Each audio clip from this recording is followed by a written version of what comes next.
కేవలం డిగ్రీ మాత్రమే కాదు రేపటి లీడర్స్ ని తయారు చేసే వరల్డ్ క్లాస్ ఎడ్యుకేషన్ టాప్ కంపెనీలో ప్లేస్మెంట్స్ అండ్ బ్రైట్ ఫ్యూచర్ కోసం రా యూనివర్సిటీని ఎంచుకోండి. నమస్తే అమ్మా. నమస్తే అమ్మా. అమ్మ, ఈ మధ్యకాలంలో చాలా మందిలో ఒక సందేహం, దాంపత్యం తర్వాత ఖచ్చితంగా ఈ ఇల్లు, ఈ బెడ్ శుభ్రం చెయ్యాలా, తలస్నానం చెయ్యాలా, ఇది ఒక క్వశ్చన్ మార్క్. చెయ్యాలి అని కొంతమంది చెప్తూ ఉంటారు, అవసరం లేదు అని కొంతమంది చెప్తుంటారు. అసలు ఏంటి వాస్తవం? మొట్టమొదటిసారి ప్రథమ సమాగమం అప్పుడు మాత్రమే అవన్నీ బాగు చేయాలి అని ఇలాంటి నియమాలు ఉన్నాయి. ఆ తర్వాత ప్రథమ సమాగమం తర్వాత కూడా వీళ్ళిద్దరినీ కూడా వెంటనే స్నానం చేయమని ఎవరూ చెప్పరు. అలాంటిది లేదు. మర్నాడు లేచి పొద్దున పూజ చేసుకునే ముందర స్నానం చేసి మళ్ళీ పూజ చేసుకోవటం మాత్రమే పద్ధతి. ఓకే. మామూలుగా నిత్యవారీగా లేచాక కార్యక్రమాల్లో చేస్తాం కదా స్నానం, అంతే. అసలు మెడికల్ సైన్స్ ప్రకారం అయితే స్త్రీ స్నానమే చేయొద్దు, కాసేపు కదలద్దు, కాసేపు అలా ఉండాలి అని. అప్పుడు మాత్రమే ఈ శుక్రము శోణితము కలిసి అక్కడ ఒక పిండం ఏర్పడుతుంది అనేది ఒక మెడికల్ సైన్స్ చెప్పేటటువంటి విషయం. ఇది కూడా ఉంది కనుక ఆ మంచం పక్కల అవన్నీ శుభ్రం చేయాలా అనేటటువంటిది మొదటిసారి మాత్రమే. అది ఒక పద్ధతిగా అసలు వీళ్ళు రాత్రి వీళ్ళ మధ్య సమాగమం అయిందా లేదా అని తెలుసుకోవటం కోసం పెద్దవాళ్ళు వచ్చి చేసేవాళ్ళు, అంతేగాని ఎవరంటే వాళ్ళు వెళ్ళి చేయటం కూడా కాదు. ఆ తర్వాత నుంచి మనం మామూలుగా అలవాటైపోయినటువంటి నిత్య జీవితంలో భార్యాభర్తలందరూ ప్రతిసారి ఇవన్నీ శుభ్రాలు చేయటాలు ఇలాంటివి ఏవీ లేవు. మామూలు అది కూడా ఒక కార్యక్రమం అంతే. కేవలం అది ఒక రకంగా వంశాన్ని వృద్ధి చేయటం కోసం అనే దృష్టిలో పెట్టుకున్నటువంటి కార్యక్రమం. తప్పనిసరిగా అది మామూలుగానే జరుగుతూ ఉంటుంది. మర్నాడు మన అవకాశాన్ని బట్టి స్నానం చేస్తాం, మిగిలిన పనులన్నీ చేసుకుంటాం. కనుక వీటికి తప్పనిసరిగా స్నానం చేయాలి, తల స్నానాలు చేయాలి, పక్క దుప్పట్లు అన్ని రోజు మార్చాలి అనేటటువంటి నియమాలు లేవు. మర్నాడు మనకి ఏదైనా తలస్నానం చేసే అవసరం ఉంటే చేస్తాం, లేకపోతే లేదు. ఇది దోషమైన పని కాదు. ఇప్పుడు మీరు అన్నట్టుగా అవసరం ఉంది అంటే చేస్తాము, లేదంటే లేదు అంటే కొంతమంది ఆలోచన విధానం ఎలా ఉంటుంది అంటే, ఒకవేళ నేను ఈరోజు తలస్నానం చేయలేదు, ఎందుకంటే నాకు దేవతారాధనకు సంబంధించిన విషయాల్లో ఈరోజు నేను పార్టిసిపేట్ చేయాల్సిన అవసరం లేదు, నేను కాబట్టి తలస్నానం చేయను అనుకోండి. మరి ఇప్పుడు బట్టలు తీసుకోవడం దగ్గర నుంచి, ఇంట్లో వస్తువులు కిచెన్లో దగ్గర నుంచి ప్రతిదీ తాకుతుంటాము. అగ్నిదేవుణ్ణి మొదట మనం పొయ్యి దగ్గర నుంచి అశౌచమైన పనులు కావు. ఓకే, అంటే ఇవన్నీ చేసినా తప్పు లేదు, ఏమీ అశౌచమైన పనులు కావు. భార్యాభర్తల మధ్య ఎప్పుడూ కూడా ధర్మం, అర్థం, కామం, ఇవి మోక్షం కూడా ఉంది. మోక్షం సరే పక్కకు పెడదాం. ఈ మూడు పెళ్లిలోనే వీళ్ళిద్దరికి భర్త భార్యకి ప్రమాణం చేస్తాడు. ధర్మేచ అర్థేచ కామేచ నా అతిచరామి అని ప్రమాణం చేస్తాడు. అవును, నిన్ను మించి నేను చరించను అని. అప్పుడు వీళ్ళిద్దరి మధ్య జరుగుతున్న ప్రతిదీ ధర్మమే అయినప్పుడు, ఎందుకంటే పబ్లిక్గా డిక్లేర్ చేశాడు సభలో, వివాహ సభలో, ఆ వేదిక మీద చేసినప్పుడు, అప్పుడు నేను ఇంతకు మించి ఈవిడని మించి అతిక్రమించి నేను వెళ్ళను అని. పెళ్లిలో ప్రమాణాలన్నీ మగవాళ్ళకే ఉంటాయమ్మా, స్త్రీలకు లేవు. అది కూడా గమనించండి. ప్రమాణం చేశాడు. ప్రమాణం చేశాక ఇతను దాటి వెళ్ళాడు. కనుక అది ఎప్పుడైతే ప్రమాణం చేశాడో ఇదంతా ధర్మబద్ధమైన కార్యక్రమమే. ధర్మబద్ధమైన కార్యక్రమాలు చేస్తున్నప్పుడు మళ్ళీ శుచి అనేటటువంటిది దానికి అంటదు. అర్థమైంది కదా? ధర్మబద్ధం కాని కార్యక్రమం చేసేటప్పుడు మాత్రం అవి ఏమంటుకుంటాయో వాళ్ళకే తెలియాలి. ఇంకా చాలా కూడా వేరే అంటుకోవచ్చు. అవునా? కనుక ధర్మబద్ధమైన కామం జరుగుతున్నంతసేపు దానికి దోషం లేదు. ఓకే. ధర్మంతో అర్థాన్ని, ఆ అర్థంతో కామాన్ని అంటే కోరికను తీర్చుకోవటము చెయ్యాలి. అది లైన్. ధర్మంగా ఉండాలి. ఆ ధర్మంతోనే అర్థం అంటే డబ్బుని గణించాలి. ఆ వచ్చిన దాంతోనే మన కామం, కోరికను తీర్చుకోవాలి. ఇవి మూడు ఎప్పుడైతే ధర్మంగా ఉంటాయో, కరెక్ట్గా ప్రాసెస్లో ఉంటాయో, నాలుగో దానికి మనకి ఎలిజిబిలిటీ వస్తుంది మోక్షానికి. మోక్షం అందరికీ ఊరికే వచ్చేది, దానికి వేరే ప్రాసెస్ అది ఉంది. మోక్షం కూడా భార్యాభర్త ఇద్దరు కలిసి దొరికే మోక్షాలు కూడా ఏమీ ఉండవు. భార్య మోక్షం వేరే భార్యదే, భర్త మోక్షం భర్తదే. అక్కడికి వెళ్ళాక ఎవరి అకౌంట్ వాళ్ళదే. ఈ మూడు మాత్రం ఇద్దరు కలిసి చేయాల్సినటువంటి పనులు కామం దాకా. కనుక దీంట్లో ఎటువంటి దోషాలు లేవు. ఓకే, దోషాలు లేవు. దోషం ఉంటేనే మనం అనుకునేటటువంటి ఇవన్నీ క్లీన్ చేయటం, శుభ్రం చేయటం అనేటటువంటి కాన్సెప్ట్ వస్తుంది. దోషం లేదు. మామూలుగా ఇల్లంతా ఎలా శుభ్రం చేసుకుంటున్నామో అవి కూడా అలా శుభ్రం చేసుకుంటే చాలు. మామూలుగా అన్ని రోజుల్లో ఎలా శుభ్రం చేస్తున్నామో ఆ సమయానికి అప్పుడు కూడా అలా శుభ్రం చేస్తాం. ఆ సమయానికంటే ఎప్పుడంటే అప్పుడని కాదు, మామూలుగా మొన్నటి పొద్దున ఎట్లా క్లీన్ చేసుకుంటున్నామో అలా క్లీన్ చేసుకుంటే చాలు. ఓకే. ఇప్పుడు కొన్ని సందర్భాల్లో అమ్మ అంటే బెడ్రూమ్ వరకు క్లీన్ చేయకపోయినా పర్వాలేదు, పూజ రూమ్ వరకు క్లీన్ చేసుకొని మనం దీపారాధన చేసుకున్న నిత్య దీపారాధన సరిపోతుంది అని. అది మన అవసరాలను బట్టి. ఇప్పుడు చెప్పానే పూజ రూమ్ కూడా కర్లే ఇక్కడ క్లీన్ ఉండాలన్నానుగా ఇందాక ఒకసారి. అలాగా అసలు ఇల్లంతా శుభ్రం చేసుకోవాలి, వాకిట్లో రంగుబల్లలు తెరచాలి. అంత అవకాశం ఇప్పుడు లేదనుకుందాం ఈ రోజుటి పరుగు జీవితంలో. కనుక కనీసం పూజ గది వరకు చేసుకోమంటున్నారు. అన్నీ చేసుకోలేకపోయినా భోజనం చేసేప్పుడు చెయ్యి కడుక్కుని అన్నం తింటున్నావా, దీనికి ఉన్న ప్రాధాన్యత తెలిసింది కదా భోజనంలో. అలాగే ఇంటిలో పూజ గది ఒక్కటి శుభ్రం చేసుకుని పూజను కనీసం స్వచ్ఛంగా చేసుకోండి అంటున్నారు. అవును, శుభ్రంగా అది కూడా అవకాశం లేదు, కనీసం ఆ దేవుడు ఉన్నంత వరకు తుడుచుకోండి అన్నారు. అది కూడా లేదు. ఎక్కడికక్కడ మన ఋషులందరూ ఎంత కరుణతో కృపతో మనకి ఎక్కడికక్కడ మనకి ఎన్ని అవకాశాలు ఇచ్చారమ్మా. నిన్నటి నిర్మాల్యం అంతా తీసేసి క్లీన్ చేసి ఆ నిర్మాల్యం వరకు పక్కన పెట్టి ఇవాళ పూజ చేసుకో అన్నారు. మరి ఇన్ని చెప్పారే. కనుక ప్రతిదీ పద్ధతి ఒకటి ఉంటుంది, అది చెయ్యలేని వాళ్ళకి ప్రతి చోట లీవేజ్ ఇచ్చారు. కానీ బద్ధకంతో చేయలేకపోవడం తప్పు. అర్థమవుతుంది కదా. అవకాశం లేకపోతే నిజంగా అక్కడ అది లేకపోతే చేయలేకపోతే అది దానికి దోషం అంటదు. ఓకే. కానీ వాళ్ళకి ఇచ్చారు కదా నాకెందుకు ఎవరు అనుకుని మనకు అన్ని అవకాశాలు ఉన్నా మనం చేయకపోతే తప్పు. దేహంలో ఓపిక ఉన్నంత వరకు ఈ దేహం ఎందుకుంది, శరీర మాధ్యం ఖలు ధర్మ సాధనం. తప్పనిసరిగా నిశ్చయంగా ఈ శరీరం ధర్మ సాధన కొరకు మాత్రమే అని చెప్పారు. అవును. అది చెప్పినప్పుడు మరి ఈ శరీరాన్ని వాడాలి కదా. శరీరానికి ఓపిక లేదు, నశించింది, నెమ్మదిగా తగ్గుతాయి అన్నమాట అన్ని. అంతే అంతే. ఒంట్లో ఓపిక లేకపోతే ప్రతి పని కూడా అంతలో చేయాల్సింది ఇంతలో చేయాలని చేస్తాం కదా. ఇప్పుడు 100 మంది ఇంట్లో ఉంటారు, 100 మందికి చేస్తాం, ఒకసారి 10 మందికే చేస్తాం, ఒకసారి 2కే చేస్తాం, ఒకసారి ఒక్కళ్ళకే చేస్తాం. తగ్గిస్తుంటే రావట్లా. అవసరాన్ని బట్టి అక్కడున్న అవసరం ఎలా ఉందో చూసుకుని దాన్ని బట్టి మన ఓపికను బట్టి అంతే. అంతేగాని ఈ నియమాలన్నీ పెట్టుకుని ప్రతిసారి ఇదంతా అవటం వల్ల చాలామంది ఈ మధ్య అసలు పిల్లల్ని కనటం మానేయటం, భార్యాభర్తలు కలవటం మానేయటం కూడా చాలా విపరీతంగా జరుగుతున్నాయి. అవునవును. ఎందుకని ప్రతిసారి ఇవన్నీ చేయాలంటే ఎవరికి ఓపికలు ఉండట్లా. అదే కదా. కనుక అలాంటి కొన్ని నియమాలు ఎప్పటికప్పుడు దేశకాలమాన పరిస్థితుల ప్రకారం ఆ సమయాన్ని కొంచెం మనం నియమాలని నిబంధనలని కాస్త తగ్గించుకోవడం తప్పులేదు.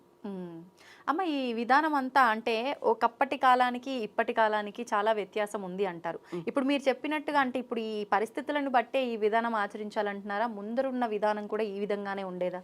ఎప్పటికప్పుడు పద్ధతులు మారినాయిగా. అప్పుడు కూడా ఇలాంటి పద్ధతులు ఉన్నాయిగా. అప్పుడు కూడా అన్ని అవసరాల వాళ్ళు ఉంటారుగా. అవును. దాన్ని బట్టి కూడా వాళ్ళకి పద్ధతులు మారినాయిగా. అసలు వివాహాలే ఎన్ని రకాలో మీకు తెలుసు కదా. ప్రజాపత్యం నుంచి చివరి రాక్షస వివాహం దాకా ఎన్ని ఉన్నాయి. అవును. బోలెడు వివాహాలు, అన్ని రకాలు.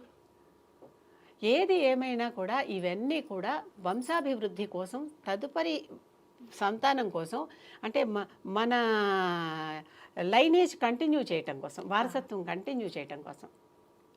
దీని మీద అగస్త్యుడి కథ ఒకటి ఉంది. ఆయన పెళ్లి చేసుకోకుండా నేను సన్యాసిగానే ఉంటానంటే పెద్దలందరూ, పితృదేవతలందరూ వచ్చి ఆయనకు పెళ్ళి ఎలా చేయించారు. అగస్త్యుడు నేను పెళ్లి చేసుకోను, ఏమీ నాకు అక్కర్లేదని కమండలం పుచ్చుకుని వనాల్లో తిరుగుతూ తపస్సు చేసుకుంటున్నాడు. అటు ఇటు ఒక చోట ఉండడు కదా సన్యాసి, ఎప్పుడు తిరుగుతున్నాడు, చేసుకుంటున్నాడు. ఒక చోట ఒక చెట్టుకు వేలాడి బోళ్ళంతమంది వేలాడుతూ తలకిందులుగా దీనంగా కనిపిస్తున్నారు.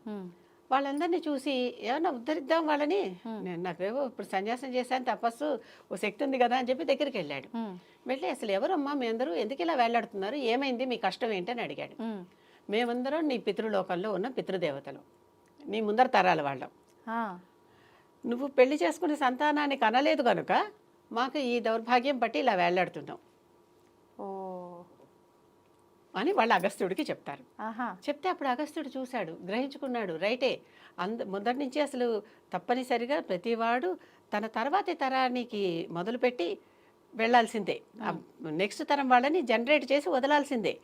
అలా లేకుండా నేను ఇలాగే ఉంటానని ముందరి నుంచి ఇలా అనుకున్నాను కనుక వాళ్ళకి నష్టం కలుగుతుంది, వాళ్ళకి కష్టం కలుగుతుంది ఈ పితృదేవతలకి. అప్పుడు ఎలాంటి అమ్మాయి కావాలి, ఎటువంటి లోపం లేనటువంటి ఆవిడ పేరు లోపాముద్ర. అగస్త్యుడి భార్య పేరు. ఎటువంటి లోపం లేని ఒక బొమ్మను తనే తయారు చేసుకున్నాడు. ఏ ఏ లక్షణాలు ఉన్నాయి అంటే ఈ రోజుల్లో సెలెక్టివ్ ప్రొడక్షన్ అంటాను చూడండి, అట్లా ఏ ఏ లక్షణాలు కావాలో, ఏవే లోపాలు ఉండకూడదు, అలాంటి లోపాలు లేనటువంటి ఒక అందమైన అమ్మాయిని తయారు చేసి ప్రాణం పోశాడు. ప్రాణం పోసి తను పెంచలేడుగా ఈ పిల్లని, ఆ రాజుగారికి ఇచ్చాడు తీసుకుపోయి. పెంచి తర్వాత నేను వచ్చినప్పుడు అడుగుతాను అని అన్నాడు. ఆ పిల్ల పెద్దదైంది, పెళ్లి వయసుకు వచ్చింది. ఇప్పుడు ఇతను వెళ్ళి అమ్మాయి నాకు ఇచ్చి పెళ్లి చేయమన్నాడు. పెళ్లి చేయమంటే రాజు అన్నాడు, రాజరికంలో పుట్టింది అంటే ఇక్కడ పెరిగింది, రాజకుమార్తెలాగా పెంచుకున్నాను, నువ్వేమో అడవుల్లో అక్కడ ఇక్కడ తిరిగేటటువంటి వాడివి, పన్నశాలలో ఉండేవాడివి, నీకు ఎలా ఇచ్చి పెళ్లి చేస్తాను అంటాడు. ఆవిడ అడుగు, ఆవిడ పెళ్లి చేసుకోనంటే వెళ్ళిపోతాను అంటాడు. లోపముద్రకి తెలుసు కదా చేసుకుంటానని. అప్పుడు పెళ్లి చేసుకున్నారు. వీళ్ళ సంతానాన్ని కానీ పితృదేవతలను ఉద్ధరించారు. ఇది అగస్త్యుడు కథ. ప్రతి చోట మనకి ఇవన్నీ పురాణ ఒకప్పుడు జరిగినవే ఉన్నాయి. ఆ జరిగిన వాటి నుంచి మనం నేర్చుకోవాలి. కనుక ఇప్పుడు చాలా మంది కొత్త థియరీ వింటున్నాను. ఒకప్పుడు నేను పీకా సిండ్రోమ్ అనేదాన్ని, parents in India children abroad, PICA, చాలా మంది అలాగే. ఇప్పుడు కొత్తగా DINK syndrome, double income no kids. అవును. మరి తర్వాత జనాభా ఎలా పెరుగుతారు? ప్రపంచం ముందరికి ఎట్లా వెళ్తుంది? అవును కదా. ఎప్పుడు కూడా మనం తర్వాత తరానికి ఈ చక్రాన్ని కొంచెం తోస్తే వాళ్ళు ఇంకొంచెం దోస్తారు, ఎవరైనా అంతే. లేకుండా ఎట్లా? ఎవరికి వాళ్ళు మేము పిల్లల్ని కనం, మేము పెంచాం, మాకేం వద్దు, మా సౌఖ్యము మా సుఖమే మాకు చాలు అని అనుకునేటటువంటి వాళ్ళు వస్తే అసలు ప్రపంచం ముందరికి ఎట్లా వెళ్తుంది? అవును. కనుక ఇది తప్పనిసరిగా ప్రతి వాళ్ళు దాంపత్యంలో చూసుకోవాల్సిన విషయమే. మన బాధ్యత ఏంటంటే వివాహంలో చేసేటటువంటి ప్రమాణాల్లో కూడా మన ఇద్దరం కలిసి ఈ వంశాన్ని ఉద్ధరిస్తాం కాక అని చెప్తారు. చక్కగా ఎప్పుడైనా ఈ వివాహం చేసే పురోహితుడిని పిలిచి ఆ మంత్రాలన్నీ వాటికి అర్థాలు చెప్పించుకుంటే అందరికీ తెలిస్తే మంచిది. వాళ్ళు ఏదో సంస్కృతంలో గంటసేపు చదివేస్తారు, వాళ్ళు మమ్మ అంటే మమ్మ అంటారు, ముక్కు పట్టుకో అంటే ముక్కు పట్టుకుంటారు, వెనకే అంటే వెనకేస్తారు, ముందుకే అంటే ముందుకేస్తారు, అంతే కదా. అంతే. అలా కాకుండా ఆ ముఖ్యంతో పట్టుకుంటున్నాం, ప్రాణాయామం కోసం పట్టుకుంటున్నాం, ముక్కు మూసుకోవటానికా?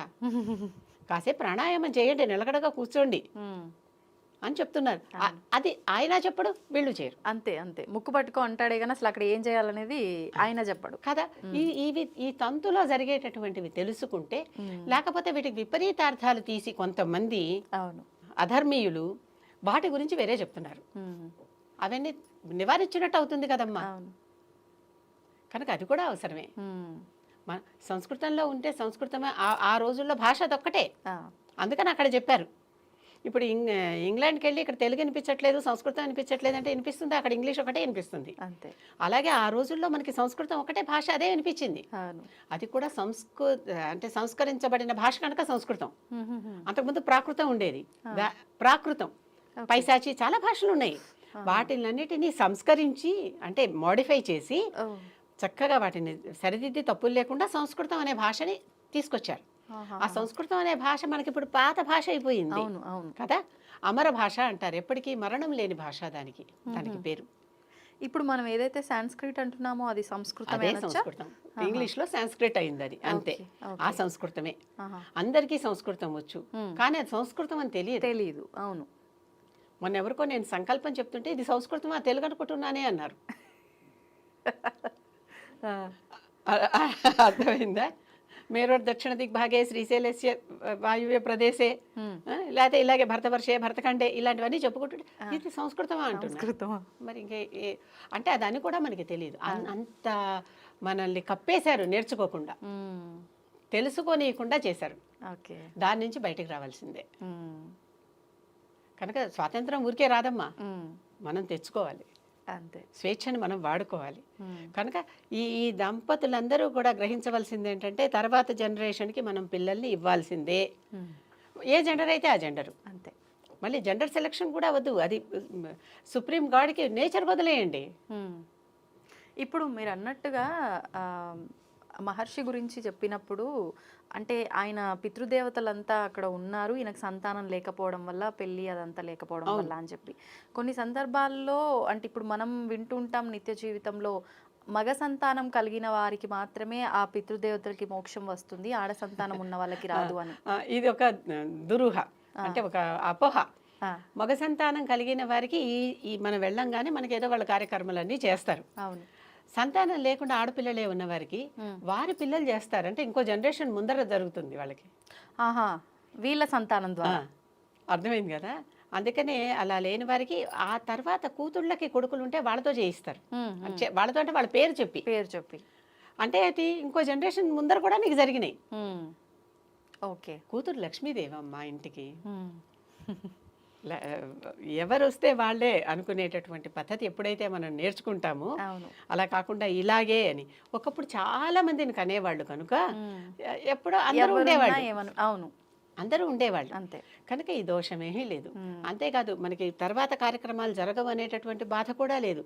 స్త్రీలు కూడా చక్కగా అన్నీ చేయొచ్చు.